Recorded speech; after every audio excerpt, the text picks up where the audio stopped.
What's up, everyone, and welcome to today's class, Excel Basics Crash Course. Today I'm going to go over 3 basic but key areas in Excel. This will help you navigate Excel, and it'll add a few new tips and tricks to help you do your work much faster. So this is for anyone working in accounting, finance, data entry, or anywhere where Excel is heavily used.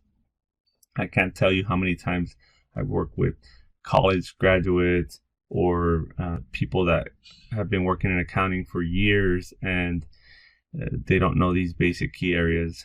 As we move forward with technology, everything's in the cloud right now, and you're going to need to export a lot of data from your accounting system or any cloud-based system, and you're going to have to sift through thousands of rows of data, analyze, format, and interpret. So again, these are 3 basic but key areas of Excel.